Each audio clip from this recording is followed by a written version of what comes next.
Olá, bem-vindos a mais um episódio do 193 BombaCast, o podcast da Fundação de Apoio ao Corpo de Bombeiros. Aqui você ouve sobre os bastidores do Corpo de Bombeiros, ouve histórias e histórias como essa que ouviremos hoje com um convidado que é um parceiro muito antigo do Corpo de Bombeiros. Mas antes de começar esse bate-papo aqui, eu quero lembrar você de inscrever-se no nosso canal, dê o like e acompanhe a nossa programação todas as segundas e quintas-feiras.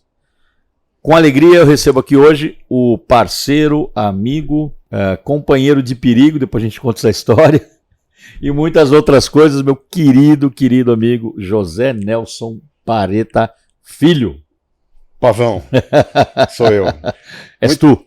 Muito prazer, muito obrigado pelo convite, pela oportunidade. Como sempre, independente do tempo, da época, do momento, o Corpo de Bombeiros acolhendo as pessoas, né? E vale saber, óbvio, pela minha aparência e pelo meu histórico, eu sou um civil. Então, desde já, eu peço licença para conversar aqui, utilizando os termos civis. E já queria falar uma coisa muito interessante. Nós estamos aqui é o Fundabom? Fundabom. Aqui, na Praça da Sé, no centro de São Paulo. É um lugar aberto ao público, eu não sabia disso. E tem um café incrível aqui embaixo. Pô, esse lugar é maravilhoso. Eu vou, de antemão, convidar as pessoas, venham tomar um café aqui, que esse lugar é muito legal. E daqui a pouco nós vamos tomar um café de verdade aqui, você vai tomar. Comigo. Pô, que gentileza sua. Obrigado, Barreto. Bom, a sua história ligada ao Corpo de Bombeiros, para mim, né, eu que já me aposentei e fiquei inativo aí 34 anos, eu já cheguei no bombeiro conhecendo você. Né? Eu cheguei em 91. Uau. 91, estava fazendo o CBO. E eu já cheguei conhecendo o meu amigo José Nelson, que é um cara, antes de mais nada, fazendo já uma pequena introdução sua, um cara muito ligado, aliás, muito ligado às questões do alpinismo. Você também, como alguns oficiais nossos que já vieram aqui, participa do Programa Antártico Brasileiro, você tem histórico aí de uma série de coisas. E na sua história, eu quero que você comece a contar como é que começou a sua ligação com o Corpo de Bombeiros. Você sabe que eu tive que recorrer à memória, e o Corpo de Bombeiros, eu estou um pouco desatualizado pela quantidade de atividades que eu faço, mas quando eu era pequeno eu digo, a primeira infância, ali até os 7 anos de idade, os meus pais levaram a mim e as minhas irmãs ali no AMB. E estava tendo uma demonstração do Corpo de Bombeiros. Veja só a minha memória onde foi. E ali tinha uma escada Magiros. Pessoal pendurado na corda. Pessoal pendurado na corda e os civis, a população podia subir na escada, podia descer, eles controlavam uma descida controlada. E eu ali, dos meus 4 anos de idade, sem saber, eu fiquei encantado com aquilo, eu fiquei maravilhado. E eu queria, mas eu não podia, porque eu não tinha nem idade, nem tamanho para fazer isso. E eu acho que isso, muitos anos depois, brotou. Muitos anos depois, floresceu. E eu passei a admirar mais ainda o heroísmo que é, né? A audácia heróica que um corpo de bombeiros promove nos seus soldados, né?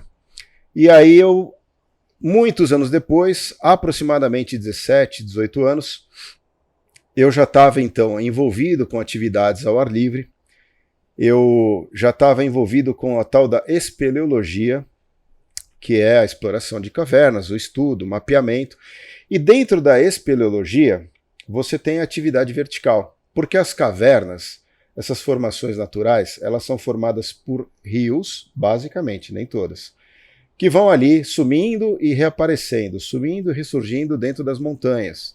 Água mole em pedra dura, tanto bate até que fura. Forma a caverna. Forma a caverna. Um jeito bem popular de explicar.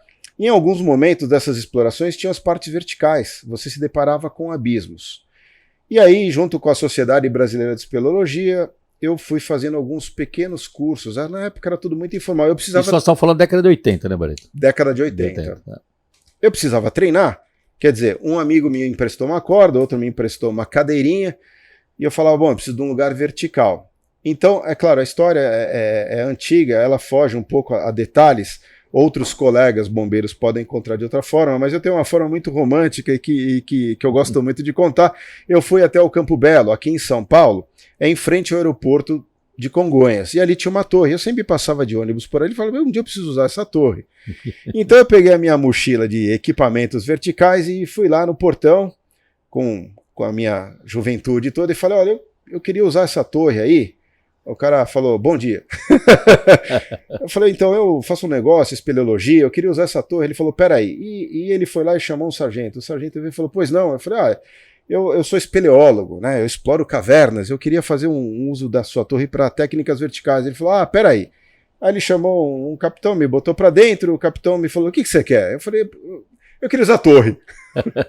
E até que me levou numa sala, e tava um capitão, e ele falou assim, você está atrasado. Eu falei, eu? Ele falou, você está atrasado, você não vai usar a torre? Eu falei, eu gostaria. Ele falou, então vem cá que antes eu vou te apresentar as pessoas. E estava tendo um ESA, o estágio de salvamento em altura. E ele falou, apresenta aí o que você sabe. Eu falei, claro. Então eu peguei os meus equipamentos de técnicas verticais, que era caverna, exploração de caverna, e alguns de escalada em rocha. Falei, olha pessoal, eu vim aqui, eu queria usar a torre de vocês, então eu uso essa cadeirinha, esse mosquetão, esta corda, este freio, este capacete, que na época não tinha essa facilidade, essa diversidade de equipamentos no Brasil. Tinha esse. Tinha os equipamentos Freeseg, que eram, aliás, até hoje, eles são indestrutíveis. E a partir daí ele me permitiu usar a torre, a partir daí eu dividi conhecimento e me descobri nesse momento. Dividir conhecimento é uma coisa maravilhosa. A gente acha que está ensinando e na verdade a gente claro, é praxe, né? Nós estamos também ganhando conhecimento e muito conhecimento. E naquele momento, então, eu fui acolhido pelo Corpo de Bombeiros. E numa troca que eu não sabia exatamente pela minha idade, mas estava acontecendo ali uma integração entre civil e militar. Diferentes conhecimentos, diferentes propósitos e o mesmo objetivo. E foi assim que eu comecei. E aí eu fui convidado para um segundo dia de treinamento, eu pude finalmente usar a torre, e aí eles me convidaram para os próximos ESA. Na época não existia ainda o curso de salvamento em altura. Se chamava estágio de salvamento em altura. E foi uma oportunidade muito bacana, onde eu acabei apresentando outros amigos civis, escaladores, espeleólogos, que também acabaram aprendendo muito com o Corpo de Bombeiros. E a sociedade, de uma forma geral, ganhou. Já falamos de alguns aqui, né? Eu não sei se foi através de você, mas dessa época, Paulo Gil, o Nativo. Sim.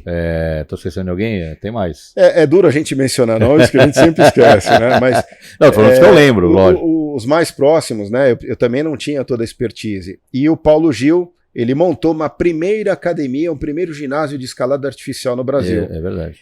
E eu falei, Paulo Gil, você tem que ir lá. Ele colocou a estrutura, mas acho que já no Butantã, salvo engano. Sim, aí as coisas foram evoluindo, mas eu convidei o Paulo Gil a ver aquilo tudo. O Paulo Gil é uma pessoa de extrema sensibilidade, um senso cívico muito grande, e com a evolução do salvamento em altura, que passou então a ser absorvido, na época era o segundo GBS, a gente fala Butantã, hoje é o quarto GB. E ali era uma torre nova, era um sonho do Corpo de Bombeiros ter uma torre. E o Paulo Gil se disponibilizou e cedeu, né, os recursos próprios e montou uma torre de escalada. Ou seja, o Paulo Gil, o Nativo, que é de Curitiba do Paraná, fez um outro trabalho paralelo, mas de uma importância muito grande para a sociedade. E, por fim, um grande conhecedor, um grande alpinista no sentido de Alpes, um grande aninista, um grande escalador, chamado Luiz Ishibe Makoto, que tem conquistas muito relevantes, não só na vida pessoal como no montanhismo.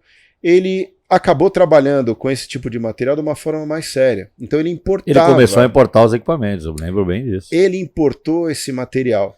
Então, o Corpo de Bombeiros, acho que uma das primeiras aquisições que a gente fez foi dele. Foi. O Corpo de Bombeiros teve que fazer um grande estudo em cima das características e especificações dos equipamentos de técnicas verticais para poder, eu acho que a palavra talvez seja essa, homologar e licitar.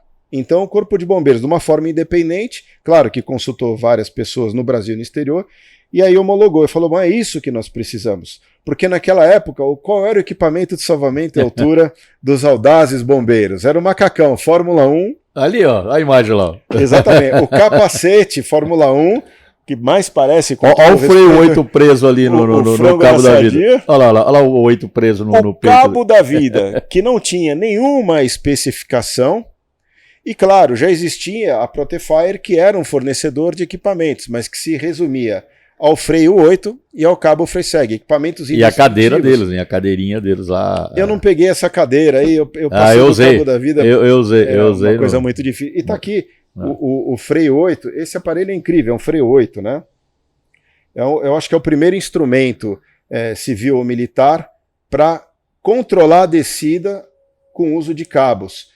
E olha só, tá impecável. Inclusive esse aqui eu ganhei do Carlos Eduardo do Brasil, porque esse freio 8, ele era multiuso, né? Você só não podia deixar cair no chão, que senão você tinha que presentear o instrutor do curso com 10, você e teu câmbio, com 10 flexões.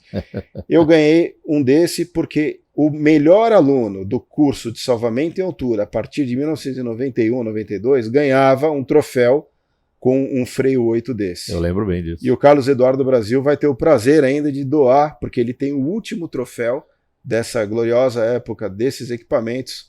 Ele vai, eu tenho certeza que ele vai... Você tem que trazer ele aí, Barreto, tem que trazer ele aí. Traremos. E essa imagem representa bem o que era. Aí também, naquela época, quando eu do alto da minha indisciplina juvenil, falei para o comandante lá, para o capitão que coordenava o curso, falei assim, vamos para a caverna, né? Aí ele falou, claro, vamos para a caverna. O cara tinha uma visão muito além da minha. Eu queria colocar vocês em um problema, uma roubada, uma situação periclitante. E ele já enxergou na época uma possibilidade de ampliar o conhecimento, de treinar os homens dele num ambiente totalmente diferente, com falta de luz. E aí nós fomos para a caverna. E aí ele introduziu essa maca que era flutuante. Tá ali o macacão Fórmula 1 da Santista, eu acho que ele era feito de Nomex, não, ele é anti-chamas, né? Isso aí é remanescente, salvo engano, isso é remanescente da Fórmula 1 mesmo. Né? Exatamente. Porque o bombeiro trabalhava na Fórmula 1. Ou seja, esse tecido ele pega fogo, mas não propaga. E aí tá lá, essa mochila eu tenho até hoje, né? Em primeiro plano nessa fotografia tô eu ali com os meus 21 anos de disciplina. Você tinha cabelo ainda, Barreto? Eu tinha cabelo. Aí é o Rio Betari. É o Rio Betari, nós fizemos um exercício de atravessar uma caverna que é muito turística, é um ponto para começar a ter intimidade com esse ambiente. E aí o capitão falou, então nós vamos colocar um cara na maca. E, putz, foi um exercício maravilhoso. Eu tinha acabado de sair de uns cursos de resgate de uns italianos. E olha só, esse primeiro moço aí... O meião tá bonito lá. Essa era a roupa. Olha lá, tá escrito FIA, tá ali, ó, FIA World. Essa roupa, salvo engano, foi a FIA que doou pro Corpo de Bombeiros para fazer a prevenção na Fórmula 1. Exatamente. E tá aí um dos grandes incentivadores e que ao longo dos anos se tornou um conhecedor, um disseminador de informações, que é o Falasca. Tô vendo o Falasca. Ele tá aí... E lá no fundo é o Corá de bigode? O Corá, o Marques fazia parte, o Corá fazia parte... Ben-Hur fazia parte, Góes fazia parte, Natali fazia parte, Saulo fazia parte. Esses caras passaram a ser para mim referências, né? Não só de informação. Aliás, você falou de um cara que tá ali na foto ali com você. O Ben-Hur. O Ben-Hur novinho. O Ben-Hur, e eu tenho esses nomes sempre associados ao primeiro nome deles, né? Na época era Tenente Ben-Hur, né? o Saulo, o primeiro nome dele era Capitão Saulo. Exatamente. Éramos todos muito jovens. E eles foram introduzindo, como por exemplo, as atividades de salvamento e treinamento no Edifício Itália, que é o ponto mais alto da cidade de São Paulo. E aí a coisa... Aí é o Itália, não é? Esse é o Edifício Itália. Tá aí o Ben-Hur ali. Você ainda tinha o rabinho de cavalo, eu que tinha um rabo de era cavalo, a sua marca registrada. Exatamente, que isso incomodava. Na verdade, Pavão, eu só queria ser competente como vocês, mas dentro da minha própria indisciplina. Eu não teria condições. Hoje eu vejo isso tudo como uma forma mais suave, mas era amedrontador. Fazer parte de um esquadrão de elite. Ó, eu tô vendo aí, ó, já é da fase pós-evolução. Porque nós, como você mesmo falou, a gente partiu do cabo Freiseg, que era um cabo dinâmico, né, com um 8 e um mosquetão de aço, né, para alguma coisa muito diferente. Né? Eu não tô conseguindo enxergar aí, mas aí eu acho que o aparelho que está sendo usado ali é... Cadê? A Já... foto não tá boa, mas é um outro 8. É um outro 8, mas 8, já é um material de alumínio. Né? De alumínio, ou seja... A corda a gente já viu. Ele já se transformou num EPI. Ele é alumínio, ele tem muita resistência mecânica, mas ele é frágil, por exemplo, a impactos. Então ele passa a ser um equipamento individual, como o capacete, o macacão e o cabo. O material de altura ele era uma coisa coletiva, né? E ele era coletivo. E tinha poucos, né? Tinha poucos, e a altura, ela evoluiu muito quando o Corpo de Bombeiros criou o CESALT, porque anterior a isso, ela era uma coisa de heróis. Então, se você pegar o Perequeté, que o nome dele hoje é o nome da torre, batizou a torre, o Taneu, essas pessoas eram brutas, eram fortes, eram focadas. O Taneu está com 85 anos e está forte do mesmo jeito. E quando a gente fala 85 anos e está forte, a gente parece que está fazendo um elogio. Não, olha, não, ele está super bem, ele está lúcido. Não, ele está normal, ele está forte de força física. Exato. Provas que ele compete por prazer na categoria dele, nem dá, porque não tem ninguém na categoria dele.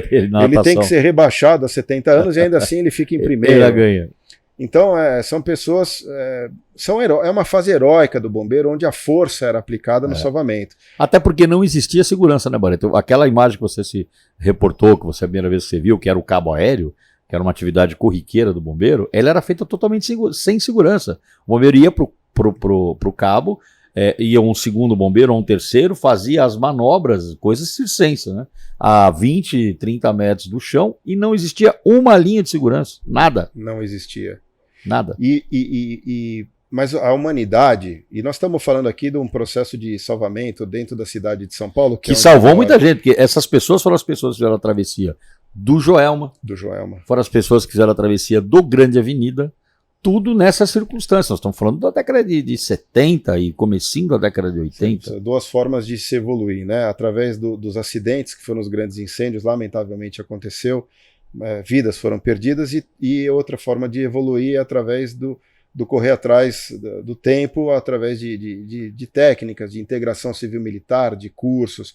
Mas essa fase, ela foi necessária. Sim, claro. Ela foi necessária. Claro, lamentavelmente, vidas precisaram ser perdidas, e heróis surgiram, entre eles os grandes aí dessa época.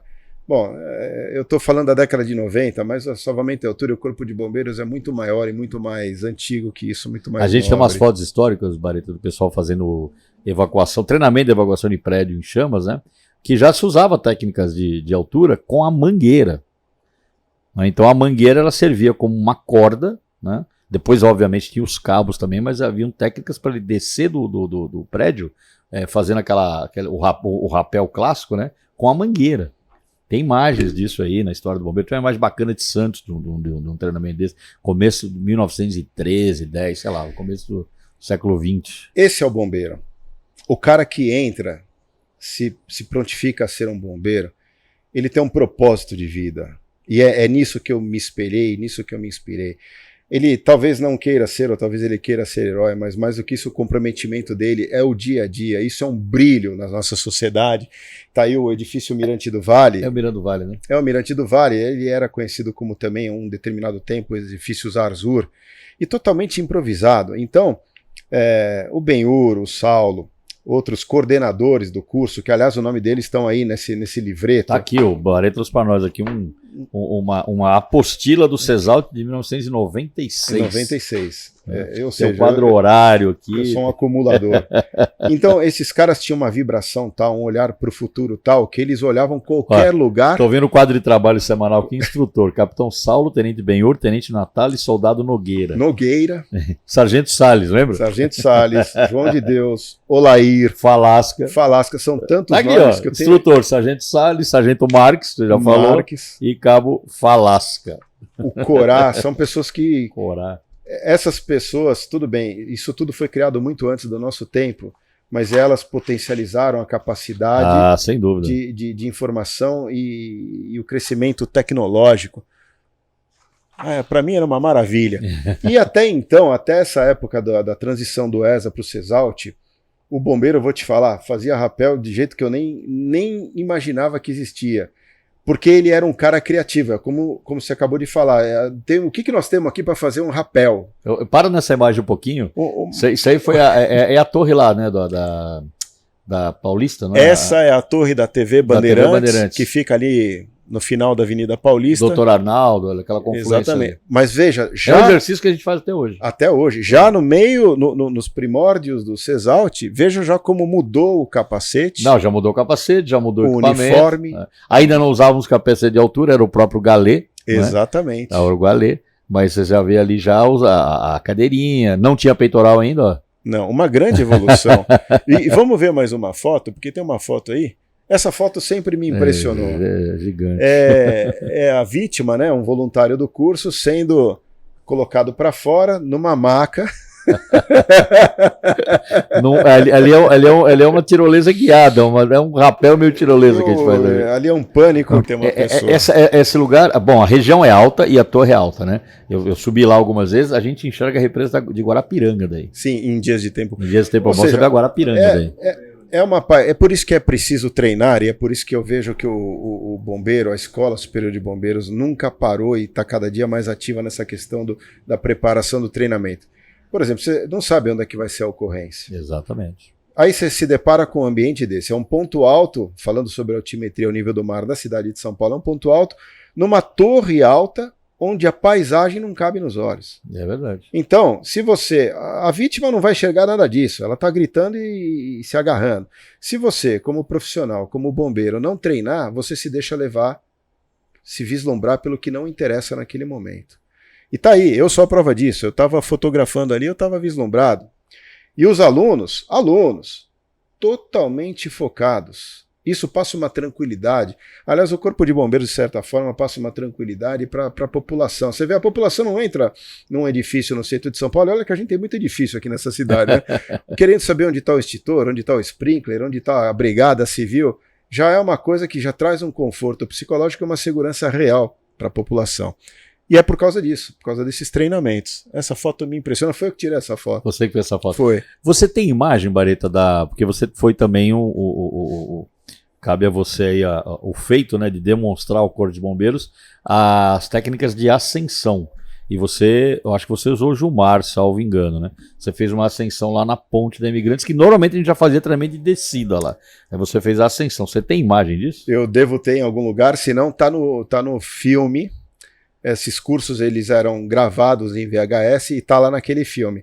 E foi uma das grandes mudanças do Cesalt. O bombeiro me acolheu e deixou eu mostrar um pouco do que eu sabia, dividir informações. Ó, aí tá na Imigrantes. Aí tá na Imigrantes, no quilômetro 51. Tá, olha essas viaturas, que legal. Bacana, hein? Ó, não é? Bela Kombi. É uma Kombi ali, aquele caminhão, nem sei como vocês chamavam. Eu acho isso é um Chevrolet. E tava escrito ali no para-choque, SOS. É o máximo esse momento. Isso não é nosso não, Barreto, isso aí é um guincho. Ah, mas para mim, coube bem. Aí, ó. E aí, tá ali o primeiro momento dentro do Cesalt, onde houve ascensão. Até então o bombeiro sabia fazer rapel, rapaz, de tudo que é jeito, Pavão. Tinha rapel que nem imaginava, como esse, por exemplo, com uma mangueira de combate a incêndio. E ali nós penduramos uma corda, eu chamo de corda, né? Já pedi desculpa aqui no início do... Não, para nós é corda também. É corda? É verdade, eu acho que é na marinharia. Na marinha é cabo. Isso. Na marinharia é cabo. E essa distinção também foi muito interessante, foi um passo importante, essa questão de nomenclatura. E ali nós jogamos uma corda lá para baixo, foi feita a ancoragem nos padrões de segurança do Corpo de Bombeiros. Eu fiz um rapel, o rapel vem do francês, né? Acho que é rappeler, significa recordar, e eu pedi autorização para subir. E quando eu pedi autorização para subir, ali são 50 metros, né? Aí um dos instrutores falou, você quer subir? Fica à vontade. Bonetti, você fez eu lembrar de uma coisa, olha só que coisa... A gente treina lá até hoje, acho que sim, mas treinamos por muitos anos, né? Então a gente fala, mas para que você treina isso? Aí eu era major, estava de superior de dia, foi acionado na madrugada, no final do mês da noite, madrugada, que houve aquele movimentação de massa de terra na rodovia dos Imigrantes, você deve se lembrar disso, sim. Que toda aquela massa de terra varreu a ponte, jogou, infelizmente teve uma vítima fatal, jogou carro, jogou tudo lá para baixo, e o bombeiro teve que amarrar exatamente aí o seu equipamento para descer para ver se não tinha nenhuma vítima lá embaixo. Olha aí. É. É para isso que existe o planejamento e o treino. Essa foto é mais artística, o pessoal vai achar estranho, porque está mostrando justamente Mas olha, eu estou observando ali, já estou vendo a variedade de cadeirinha, embora ainda não fosse cadeira com peitoral, que veio depois, mas já é uma evolução muito grande. Já tem cadeiras de esportes e tem, inclusive, olha, isso é a transição perfeita. Com licença de apontar aqui, nós temos um cinto, uma cadeirinha e o cabo. E o cabo da vida junto. E o cabo da vida junto. E isso também mudou no Corpo de Bombeiros, porque em ocorrência o pessoal, essa questão da nomenclatura, né? A comunicação é muito importante num ambiente de altura, porque senão você fica, às vezes o HT, aliás, esse aqui é da minha época, às vezes o HT não funciona muito bem, você fica, hein, o quê? Desce, o cabo, a corda. E cabo é cabo de aço. Então, para não haver essa confusão, então o bombeiro adotou, por fim, o nome cabo de aço para corda, não foi isso? Até onde corda, a gente fala corda. É corda, acabou. É corda e cabo é cabo de aço. E cabo é cabo de aço. E foi aí nesses 50 metros, se eu não estou enganado, que essa altura que eu subi a primeira vez usando os blocantes de mão utilizados na espeleologia. Que hoje é um material comum para nós, toda a guarnição tem. Você sabe a gente está no ID hoje, né? Hoje a gente tem um uso bastante grande de ID. Já passou a quantidade de equipamentos atuais que o Corpo de Bombeiros tem, graças ao trabalho de muita gente. Mas veja, eu fui convidado a acompanhar o primeiro Hope Day nacional, que foi coordenado pela ESB, e também graças a uma iniciativa muito, muito forte do Capitão Vitor e da equipe dele. E ali era uma competição, um primeiro exercício, uma primeira competição entre os bombeiros, por enquanto, do estado de São Paulo. Isso foi ano passado, já está na segunda versão e já está indo para a terceira. Quando eu vi a quantidade de equipamentos que cada elemento porta, mais em grupo o equipamento comunitário como maca e placa de ancoragem. E mais, a habilidade que eles têm para combinar todos esses elementos numa situação de estresse, eu já não sou mais aquilo que eu era. As coisas mudaram muito, não, mas evoluíram. Você foi um impulsionador muito importante dessa história toda. Muito obrigado, mas eu costumo dizer que vocês acolheram e o Corpo de Bombeiros do Estado de São Paulo, eu diria que todo bombeiro do Brasil tem essa característica. Ele é um vibrador, ele é um audaz, ele quer fazer alguma coisa pela sociedade, né? Não é pelo salário. Não. É uma profissão, é uma das mais nobres. Tanto que dentro das corporações, das autarquias, a mais bem aceita, a mais idolatrada é o bombeiro. Né? Passa um caminhão de bombeiro, eu acho que além disso o bombeiro tem uma característica, o Bareta, isso todos nós temos, que o bombeiro é, de certa forma, um inconformado. Em que sentido ele é inconformado? Ele não se conforma de não poder fazer alguma coisa. Então isso leva, isso eu acho que é uma consequência direta disso, a criatividade. Se você reportar, eu não sei se você o conheceu em vida, né, mas um ícone nosso, o Coronel Caldas. O Coronel Caldas era um cara que ele viajava, naquela época, já ele era muito à frente, né, ele viajava muito. Então ele se deparava com equipamentos lá fora e falou, pô, isso não tem lá. Ele fabricava o equipamento, ele fazia. Né? Falamos dele, do Taneu, né? Outro inconformado, ele foi atrás, né? Precisamos de um equipamento para adaptar no bombeiro, porque isso aqui, a mangueira não está dando certo, a corda de sisal, enfim, foi lá, trouxe essa inovação para a época. Enfim, eu acho que isso, e se a gente colocar isso na mecânica, a gente já entrevistou bombeiros aqui que criaram bombas de incêndio, fabricaram. E eu acho que tudo isso, Bareta, vem desse inconformismo do bombeiro falar, pô, mas eu tenho que fazer alguma coisa para poder fazer essa tarefa, apagar esse incêndio, salvar essa vítima, né? E isso fazer um momento de sabedoria aqui, né? Os mais importantes são os homens da transição. O que veio antes e o que está depois é sempre mais fácil. Boa, gostei dessa aí. Ô, Martinho, excelente. Tá vendo? O Martinho às vezes dá umas espetadas aqui que ele manda bem. Ele tem um conhecimento. Ele tá sentado ali naquelas picapes, gerenciando a torre de controle. Ele sabe mais do que... Ô, Bareta, nós vamos dar uma pausinha aqui que eu quero... Você já falou dele, né? Então agora a gente tem que falar um pouquinho do nosso Bomba Café. Vou te oferecer um cafazinho aqui do nosso café temático, Bomba Café, que fica aqui na Rua Garibaldi, número 25, bem ao lado do Comando do Corpo de Bombeiros. É um café temático, você vai encontrar aqui fotos de bombeiros, memorabilia de bombeiro, é um ambiente muito agradável, que reúne muitos bombeiros veteranos, o pessoal da Ativa, que vem sempre aqui, e amigos nossos, eu fiquei sabendo que de vez em quando passa aí também, né? É incrível. Bom, eu sou um guloso, né? E aí, de cara, porque assim, não é que você tem que pedir permissão para entrar, bater na porta, tocar campainha, subir uma escada. Tá ali, na porta. Na você rua. passou, olha, tem uma vitrine e tem um negócio chamado Bomba Burger. Eu falei, isso aí é só para chamar porque é bomba do bombeiro. Não, o sanduíche é bom. É bom. E aí tem uns doces. A Isabela Camargo veio aqui ser entrevistada, ela ficou impressionada porque ela viu aqui a coxinha de brigadeiro. Pois é. Aqui no nosso Bomba É Café. bacana, tem um sofá bacana, cara. Eu sou uma pessoa nobre, sabe? E eu me identifiquei muito com esse ambiente. Ô Bareta, eu vou retomar nosso bate-papo, porque a gente tá vendo uma imagem aí. Você sabe que a hora que eu olhei para essa imagem, eu fiquei olhando, na hora não caiu a ficha.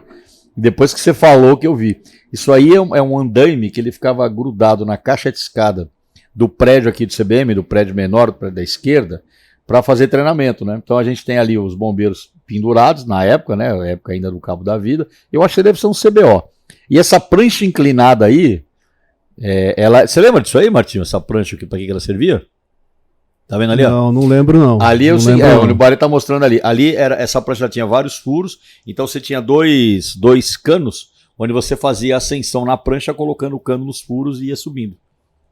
Isso aí ficou décadas ali no quarto. E tem uma outra coisa ali, ó, que eu te falei, né? Aquela estrutura, um perfil de alumínio que está ali do lado do lado direito da torre. Tá no canto superior ela é de baixo até em cima. Ali é uma escada. Você colocava uma chave, tipo uma fechadura, virava, ela abria uma escada para lateral. Pois é, essa estrutura, se não foi um CBO, foi um Cesalt, talvez, é. E ali era o treinamento do. Como é que chama? O suicida. Treinamento suicida. Rapaz, mas assim, a gente. O resgatista colocava alguns metros de cabo, de corda dentro de uma bolsa e saltava no limite daquele cabo. Então, às vezes, saltava 5, 6, 4, 7 metros, mas doía. Quando você se deparava com esses canos da estrutura, doía. Dava com a canela. Dava com tudo, né? Claro que isso evoluiu muito. E também tinha o colchão, não é isso? Chamava. Você tem imagem, né, do colchão paraquedas.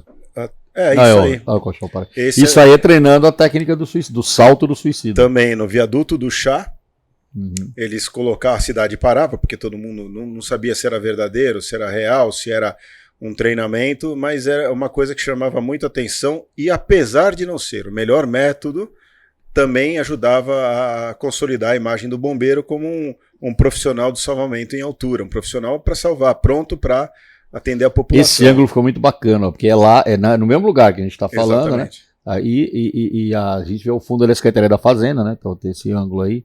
Você sabe, Bareta, que eu estou lembrando agora, eu não sei se você sabe ou se lembra disso, mas por muitos anos eu encontrava a nossa amiga Renata Falzoni, um abraço, Renata, faz tempo que eu não vejo a Renata, e ela me agradecia efusivamente, olha o salto, ela me agradecia efusivamente de ter ajudado ela na época a gravar no programa dela, que estava estreando na época, acho que era na Cultura, se eu não me engano, esse treinamento do suicida, que foi o programa número 1 dela. No programa 01 da Renata, né? Se não foi o 01, foi um dos primeiros, eu posso estar equivocado aqui. E ela sempre me agradecia, nossa, que bacana, puta, aquelas imagens que eu gravei lá no Anhangabaú, do treinamento do suicida, anos ela falou isso aí pra mim. Você vê que nada é à toa, né? Ela escolheu o programa número 1 para falar de algo bom para todos, né? Como que ela faz até hoje. Como ela faz até hoje. Incrível. Né? Acho que a próxima foto, se tá numa sequência, é isso aí. Agora dá um pouco mais da dimensão, da altura do viaduto do chá, a grossura do colchão, ali os populares, né, tentando entender o que estava acontecendo. E aí, apesar de estar ali foto minha, é mais de arquivo, porque provavelmente eu estava de vítima aí. Essa foto ela foi tirada de onde hoje é a prefeitura. Isso, exatamente. Essa época acho que não era ainda, devia ser Banespa ainda aí, né? Depois é que o prédio foi ocupado pela prefeitura. Nós estamos falando aí do início dos anos 90, claro que hoje essa é uma técnica não mais utilizada. Não, a gente não usa mais. O bombeiro se desenvolveu a um ponto tal que ultrapassou a questão da tecnologia de equipamentos e humanizou demais. Então hoje, se existe um tentante, né, alguém tentando suicídio, o bombeiro Diógenes, não é isso? Major Diógenes. Major Diógenes escreveu. Não, Major não, Tenente Coronel, né? Tenente Coronel. Foi a Tenente Coronel, escreveu um livro, e ele implementou isso não só no Corpo de Bombeiros, que é a coisa da racionalidade, a coisa da humanização, que é a coisa de tal. Eu entendi. Existe uma situação muito crítica na vida da pessoa. Como é que nós vamos fazer isso? Nós vamos botar um colchão lá embaixo, sair correndo, agarrar ele e saltar? Ou peraí, deixa eu me colocar no lugar dela. E o bombeiro faz muito disso, né? É um avanço muito grande, realmente. Mas essas imagens dão muita saudade, viu, Bareta? Porque, putz, eu lembro muito de tudo isso daí. Estão disponíveis. Todo o meu arquivo de imagens, de filmes, de todo o material que eu tenho, eu vou disponibilizar, mesmo porque isso na gaveta parado em casa não serve para absolutamente nada. Isso é memória do crescimento do bombeiro e de toda uma sociedade, né, Paulo? Ô, Bareta, para quem não te conhece, né? Eu te conheço há muitos anos, né? Não tem a dimensão da quantidade de histórias que você tem. Né? Só essa história que você tem ligada a nós bombeiros, né? Na técnica vertical, no salvamento de altura, nessa história toda, eu tô rindo da cara de desespero da vítima ali do aluno que oficial ainda. Acho que ele tá um pouco com medo. Mas então você é uma pessoa muito rica em histórias profissionais e pessoais, né? E que se a gente fosse falar de todas elas, eu tenho certeza, né? A gente teria que gravar uns 10 podcasts. Vamos lá, você já foi ator de filme sobre escalada, você é envolvido com balonismo, só o que eu lembro, tá? Espeleologia você já falou, você também é envolvido com rally, com corrida de aventura, e a gente tem uma história especial com isso.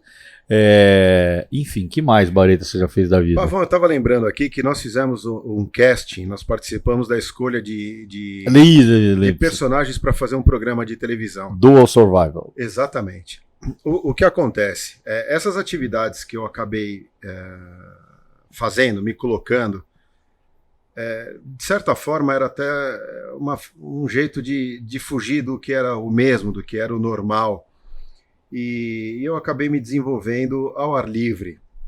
E a atividade junto ao Corpo de Bombeiros me ajudou muito, porque eu aprendi um pouco mais, não, eu diria que muito, sobre hierarquia, sobre respeito, sobre valores humanos, e isso me ajudou muito a ser aceito em outras áreas. Então, por exemplo, o voo de balão é uma coisa bacana, assim, só que por trás disso você tem muita questão de segurança, muita questão de ousadia, e existe, acima de tudo, um comandante, como em todo lugar.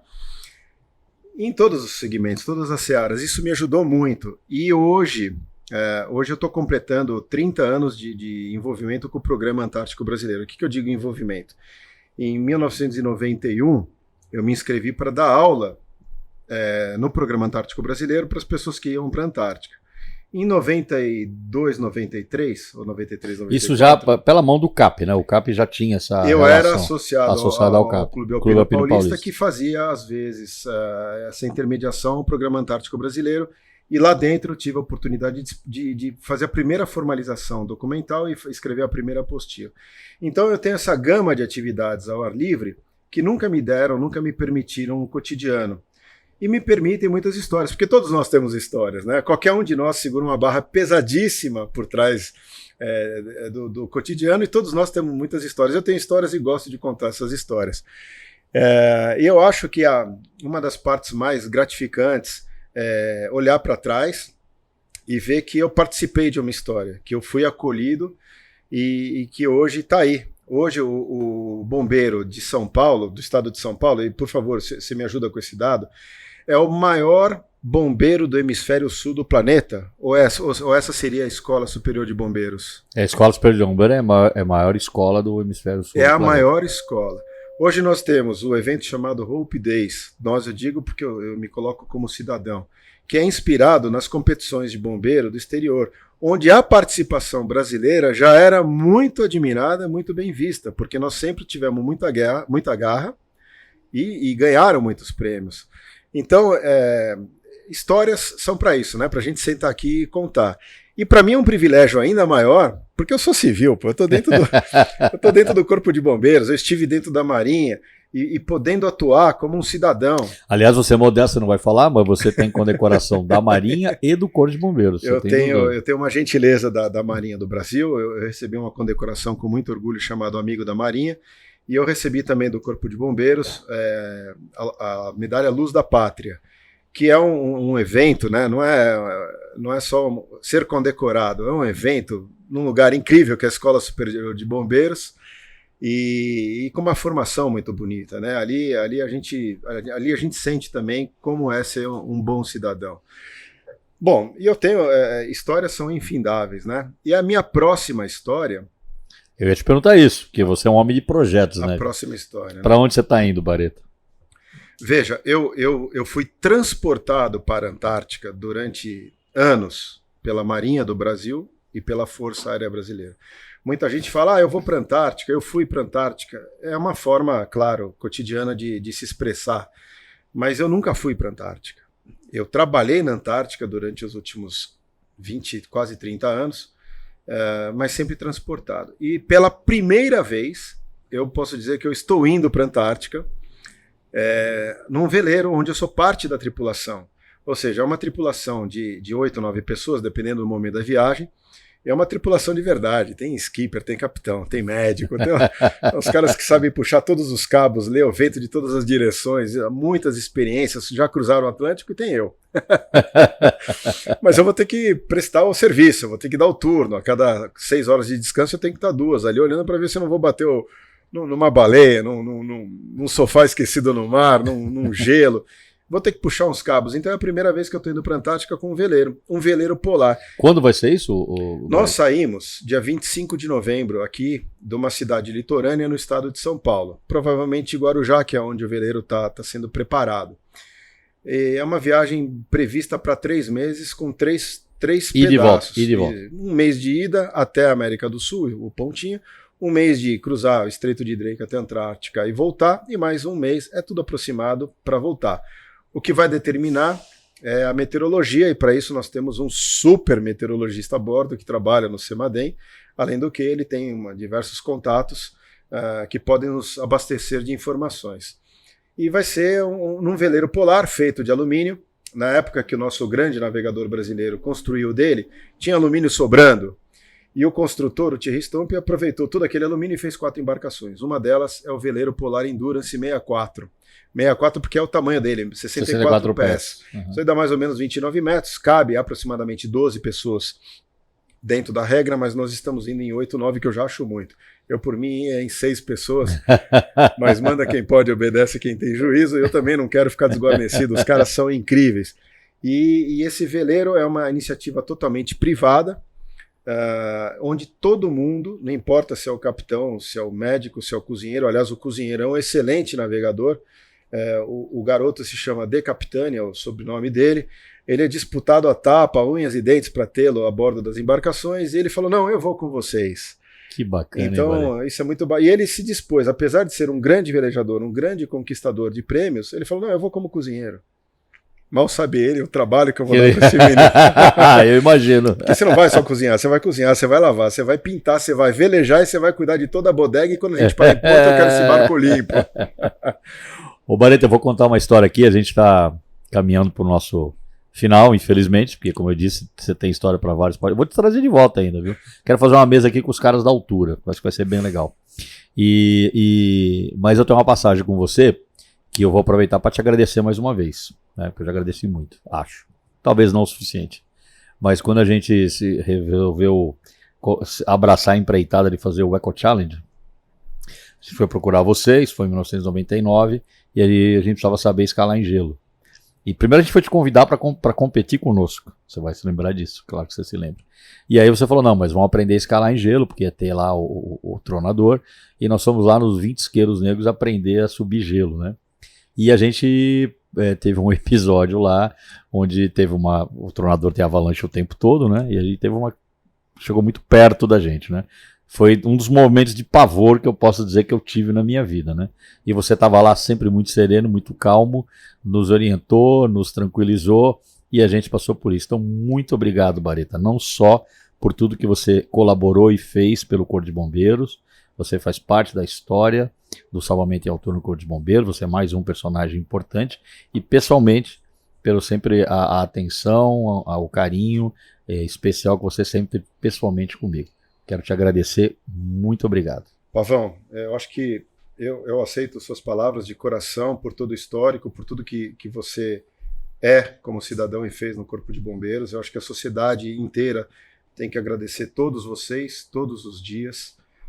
Isso não pode acabar nunca. E eu que agradeço a oportunidade, você vê mesmo agora, 53 anos, sendo novamente acolhido, recebendo um carinho, uma atenção de vocês. Nossas histórias, elas têm que ser eternas, têm que ser divididas com todos para que as pessoas cometam menos erros ou erros diferentes. E eu queria agradecer, entregando aqui da nossa próxima aventura um escudo do veleiro Polar Endurance 64, que bacana, está indo para a Antártica. Vai ficar aqui no cenário, viu? Vai ficar no cenário, tá bem. Então é uma forma de materializar o meu agradecimento com a minha próxima empreitada. Muito obrigado a você, Martinho, e a todos que tiveram a paciência, o carinho de nos escutar, de escutar nossas histórias, e ao Corpo de Bombeiros do Estado de São Paulo. Muito obrigado. Obrigado, Barreto. Vai ficar com muito carinho aqui no nosso cenário. Barreto, obrigado. Deus abençoe você. Sempre junto, irmão. E a gente tem muita história, né? Aí depois a gente vai tomar uma cerveja para lembrar das nossas. Até. Esse foi mais um episódio do nosso 193 BombaCast. Espero que você tenha gostado. E quero lembrar você, acompanhe a nossa programação, dê o like, inscreva-se no canal. Todas as segundas e quintas-feiras um novo episódio. Muito obrigado e até a próxima.